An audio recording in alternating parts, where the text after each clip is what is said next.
తెలంగాణ బీజేపీలో అసంతృప్తి జ్వాలలు నివురుగప్పిన నిప్పులా రగులుతున్నాయని ఆ పార్టీ వర్గాల్లో చర్చ జరుగుతోంది. కాషాయ సేనలో రాష్ట్ర స్థాయి నుంచి మండలి స్థాయి వరకు పలువురు నేతల్లో అసమ్మతి రాగాలు బలంగా వినిపిస్తున్నాయట. నేతల అసమ్మతిని, అసంతృప్తిని అణిచివేయటానికి కాషాయ పార్టీ నేతలు అనుసరిస్తున్న వ్యూహం ఏంటి? మండల, జిల్లా అధ్యక్షుల ఎంపికలో కొత్త రక్తం ఎక్కించారా? పాతవారికే పట్టం కట్టారా? తెలంగాణ కమల దళంలో ఏం జరుగుతోంది?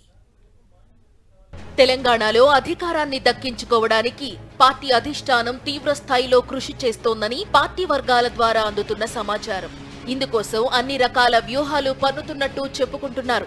ప్రతిపక్ష స్థానంలో పోరాటాలు చేస్తూనే అదే సమయంలో సంస్థాగతంగా బలపడి ఎన్నికల నాటికి సత్తా చాటాలనేది కమలనాథుల ఆలోచన అని చెప్పుకుంటున్నారు.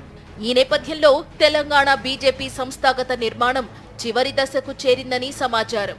రాష్ట్రంలో పార్టీ పరంగా 38 జిల్లాలను ఏర్పాటు చేసుకున్న బీజేపీ నాయకత్వం 36 జిల్లాలకు అధ్యక్షుల ఎంపిక పూర్తి చేసింది. గత ఏడాది సెప్టెంబర్ నుంచి సభ్యత్వ నమోదు, బూత్ కమిటీలు, మండల కమిటీలు వేసుకున్న కమలనాథులు తాజాగా జిల్లా అధ్యక్షుల ఎంపిక ప్రక్రియను ఇంచుమించు పూర్తి చేసింది.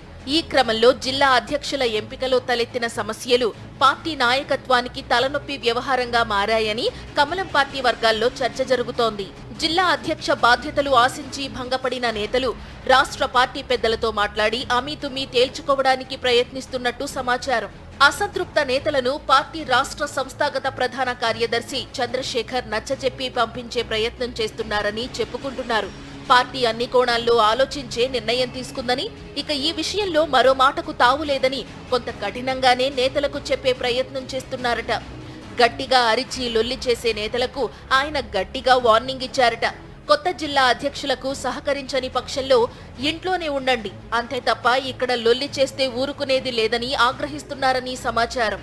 కాదు కూడదని ఇక్కడ లొల్లి చేస్తే మెడలు పట్టి బయటకి గెంటే పరిస్థితి వస్తుందని హెచ్చరించారట.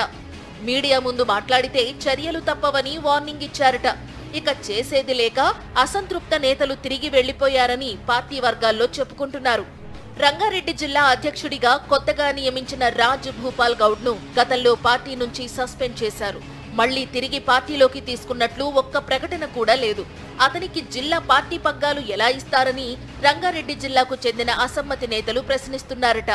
ఇక వికారాబాద్ జిల్లా అధ్యక్ష బాధ్యతలు స్థానికేతర నేతకు ఇచ్చారని పార్టీ నాయకత్వం ముందు అసమ్మతి రాగాలు వినిపించారని సమాచారం.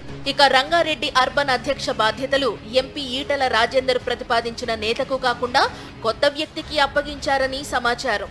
ఇలా ప్రతి జిల్లాలో నెలకొన్న నేతల అసమ్మతిని చల్లార్చేందుకు తెలంగాణ కమలం పార్టీ నాయకత్వం పలు చర్యలు చేపట్టినట్టు చెప్పుకుంటున్నారు.